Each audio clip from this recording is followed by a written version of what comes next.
Sally, how did you find carnivore? Hi, Dave. Thanks so much for having me on. I found carnivore, it was in 2021 through a good friend of mine. But before that, my journey was I was vegan for a couple of years, maybe, gosh, around in 2013, I decided to go vegan. Now I look back and I question my life choices, but that's okay. I feel like I had to go through that to just as a something different and to have that experience in how I eat now. So I was vegan for a couple of years, and during the course of that time, and this was around the time where there were superfoods and chia seeds and goji berries and maca powder and all this kind of thing were all the rage, and I got caught up in all of that. And I was doing a lot of yoga at the time as well. So I got stuck in this loop of I went vegan, I cut out every carb, I stopped eating any type of fat as well, so no oil, no nothing. And I started to lose a lot of weight unintentionally, but I think at the time. So to put it into context, I'm about 5'7", and I at that time I think I got down to about 52 kilos. And when people started commenting on how I looked and asking me if I was okay, was I unwell, um, my ego went, oh, people are noticing, people are commenting, and I went down a clothes size. So this really awful loop of, yes, the ego's going high, high, but deep down I knew what I was doing was not sustainable and not healthy. So after a couple of years of eating like that, I was recommended to go and see an integrative kinesiologist who basically said to me, you keep eating how you're eating, absolutely not a problem, but you'll be dead in 10 years because you're not feeding your body properly. You're not getting the right nutrients for your brain. And he said, you need to start eating meat again. And that was something I'm like, I don't think so. But I went with it. And on the way home from that appointment, I purchased 500 grams of beef mince and a block of Parmesan cheese. I went home, I cooked it, I ate the whole 500 grams of mince, and I had some of the cheese. And in that moment, I just felt like this spark come back. My brain was like, thank you so much. And I just felt this switch flick. And so that would have been in 2015, so 10 years ago now. And between then and now, I've experimented. Yes, I'm vegetarian, fine, pescatarian, and then more recently, in 2021, I upped the meat and eggs and butter intake. And gee, did I notice a difference in how I felt. Mm.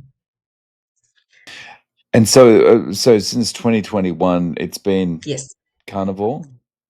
I would call it, I say animal based eating. So for Mm. me, predominantly my diet would consist of, well, beef. I haven't eaten chicken or pork since the late 90s, and that was just a decision I made then. And I did try chicken again actually a few years ago, and I just couldn't do it. So no birds or pigs for me.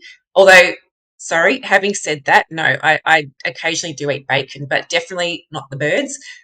So occasional bacon, I'll have Greek yogurt, cheese every now and then. But I have a bit of a leeway as well because I have a really soft spot for croissants, and I am not sorry for that. I love them. They are my happy go-to every now and then. So there's still a bit of carb in, obviously, in what I eat. But yeah, for those 4 years, I consistently have eaten like that. I would say about 80% of the time. Right. And over that period of time, did you notice things changing? Like, did your weight fluctuate at all? Did you put on more muscle? Yes, for sure. And so during that time as well, I transitioned in going to the gym instead. So just doing weights, nothing out of control, but enough to keep my muscle there. And yes, so yes, obviously I did put on weight, but I was completely fine with that.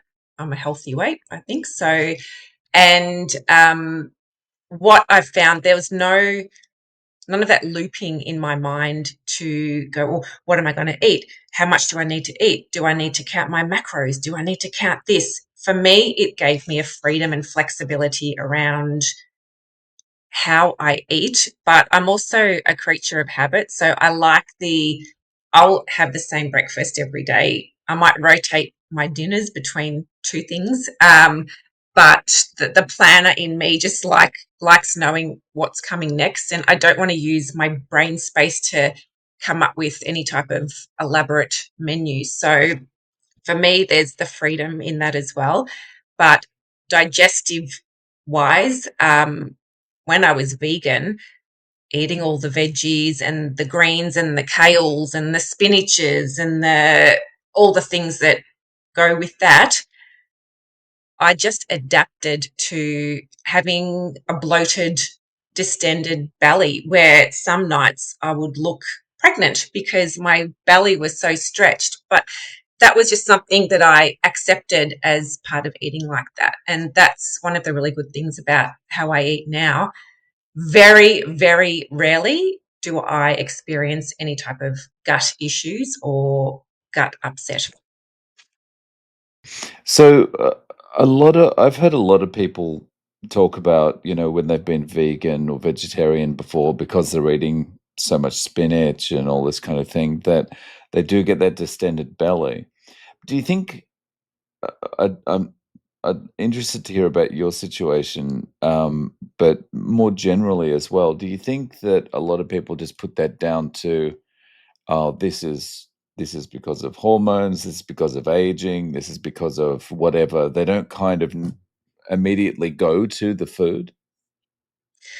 I'll speak of my experience. So I was in my mid 30s when I was vegan. So I don't, maybe I was at the very beginning of a hormone shift, but just a side note to that, because I did lose so much weight, I lost my period for almost a year, and it took another 2 years for that to re-regulate. So I think by eating vegan, I completely stuffed my hormones at that time.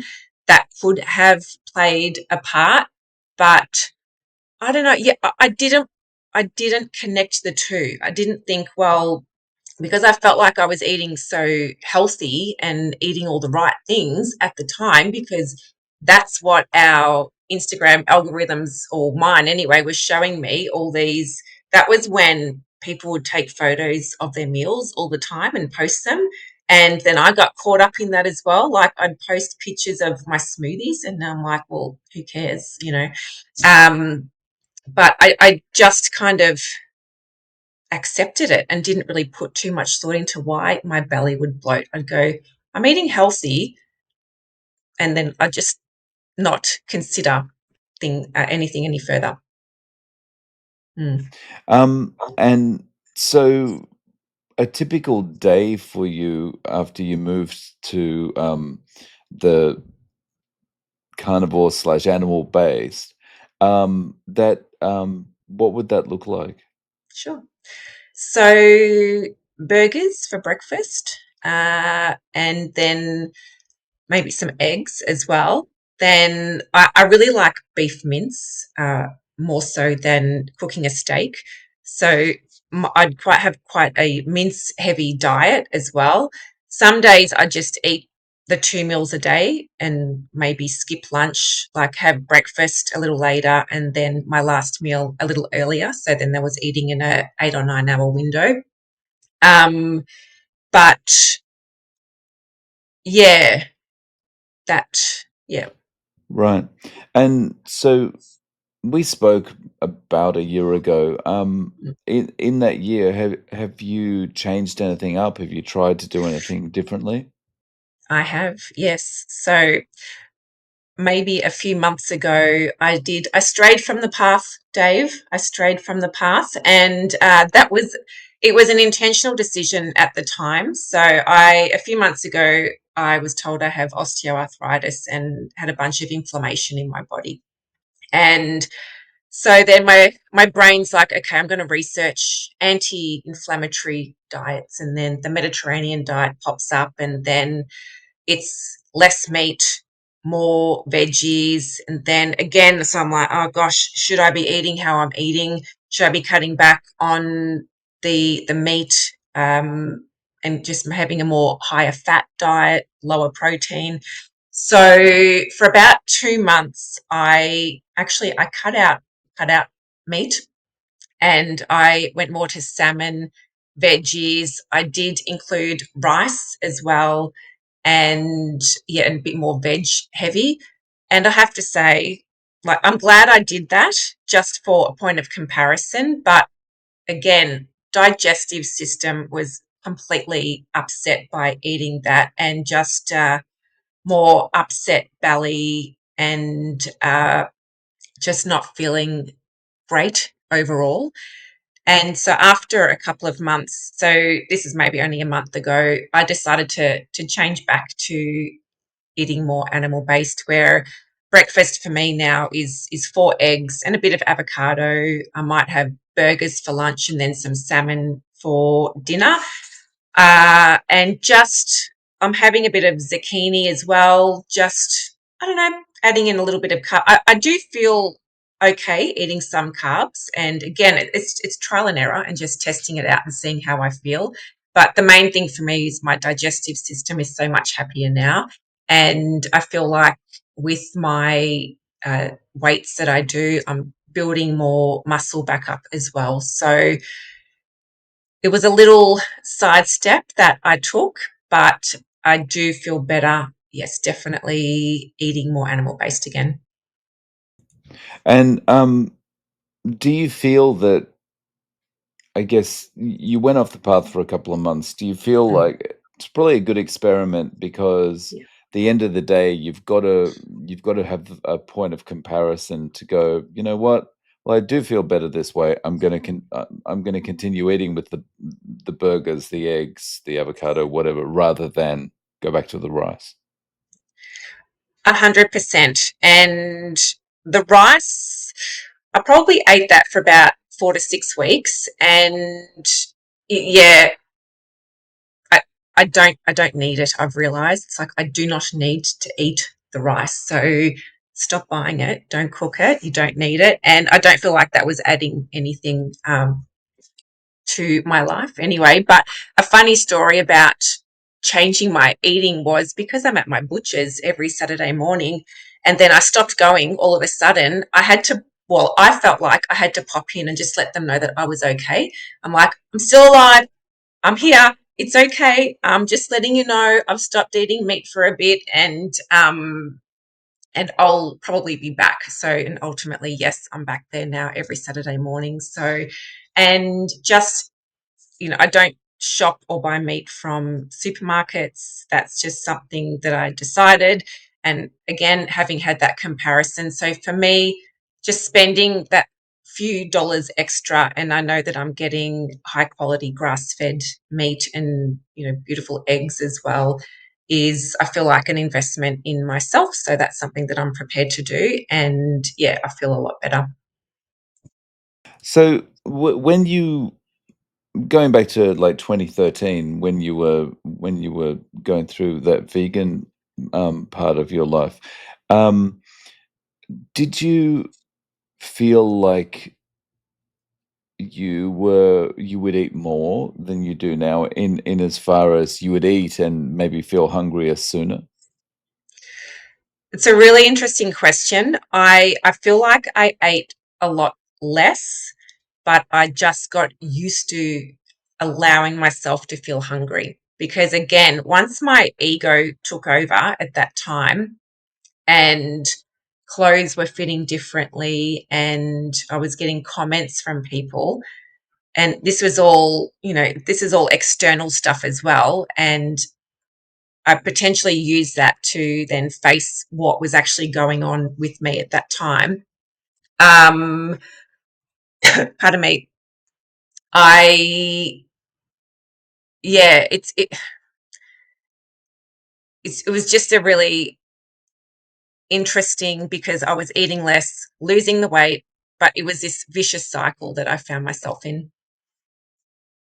So yeah, I think I can imagine what you're talking about. Like you're almost because these positive things are happening, you're getting this positive external feedback, and you're Yeah, feeling more comfortable in your clothes, that kind of thing. You're feeling better. So if there's a moment of hunger or something, it's kind of easier to push away. It's easier to be stronger because you're getting all that positive feedback all the time. yeah. Exactly. And as for me, I look back and it's a quite a sad time in my life as well. And even if I look back at photos in that time, like I look 10 years older than what I actually am now, because I lost all the fat in my face. My eyes were sunken, cheeks were just so drawn, that yeah, I allowed myself to get used to feeling hungry. And if I again look at that time, I was pretty much living off green smoothies, veggies, and maybe some nuts. And that's all I would eat, and like black coffee. So it wasn't, and just no oil, nothing that was really nourishing or feeding my brain. And then that's when it started to affect the systems in my body, and the wake up call of being told, keep going, you'll be dead in 10 years. And my family were very close to even doing an intervention with me at that time, because I was so obsessed with how I was eating, and just, had lost quite a bit of weight. So yeah, I think I got down to maybe about 52 kilos, which for 5'7", not great. Um, and yeah, just a big wake up call. And then the mince happened, and my brain went ping. So yeah. And so these days, you don't have any there's no real feeling of hunger. I guess when you eat, you're pretty much satiated until your body kind of quietly says to you, you might be hungry in the Yeah, next couple of hours or something. It's not like go to the fridge now and get some food. yeah. Well, I actually only buy what I eat. I don't have food just for the sake of having food. Okay, I might have some tins of emergency tuna in the cupboard if I need them, or sardines. But I don't feel hungry, and it's I've adapted to that feeling of eating enough where I feel satisfied. But now I can even do a 24-hour fast and be totally fine. So that's something I'd build up to. So 16 hours would be standard, and then I'd try 18, 20, up to 24, and I'll do a 24-hour fast every now and then when I feel like doing it. It's not a regular practice that I do, but it's just showing myself that I don't need to eat for the sake of eating. I'll eat because I am hungry. So if you were talking to someone who had perhaps been vegan for a period of time or heavily plant-based, and they were thinking of giving this a try, how would you recommend they go about moving towards being more animal-based, more carnivore? I think I would just ask that person, A, how is their health? How has it changed since they started eating vegan? How are they feeling? How is their brain feeling? Are they foggy? Are they alert? And I think I would come from a place of, yeah, how are you feeling now? And if it's, I'm tired, I feel foggy, I have digestive issues, and I would just gently suggest, why don't you just try, even if it's a bit of fish, or start with yogurt or cheese instead of going straight to meat. Just maybe something that they could stomach a bit easier. And I think how you feel is proof enough without really needing to try to convince somebody to eat animal based or carnivore. Yeah, it's a good strategy, like, kind of ease them into trying that mince for the first time gradually, and then once Yes. they have that for the first time, then it's like, "Oh, I feel Yeah. great." Absolutely. And I've seen some video, whether they're real or not, on Instagram of people who are eat vegan and then they film themselves eating a steak for the first time. They're like, why haven't I eaten this? Oh my God, this is amazing. So it's a you have to experience it for yourself. I can tell my story and that's fine, but it's really up to that person to try it and then just have that comparison for how they feel. Mm. Yeah, that's it's got you've got to actually prove it to yourself, right? Like, hearing it externally is only gonna do so much for you, right? Exactly. And we all have our own experiences. It's we can have a shared experience with somebody, but at the end of the day, it's your personal experience, it's my personal experience, and yeah. Mm. Yeah. So, Sally, if people want to reach out to you, do you have any way of getting in contact? Any social media? I'm actually in the moment I'm transitioning. I did have an IG, but I'm just shifting away from that and I haven't quite created mine yet. But if you do want to reach out, my personal IG is Sally BON, then the number one, and feel free to send me a message. Awesome. I'll include that in the show notes. Thank Sally, you. thank you so much for coming back on Sure. and letting us know how things are going. I really appreciate your time. Yeah, thanks so much, Dave. I appreciate it as well.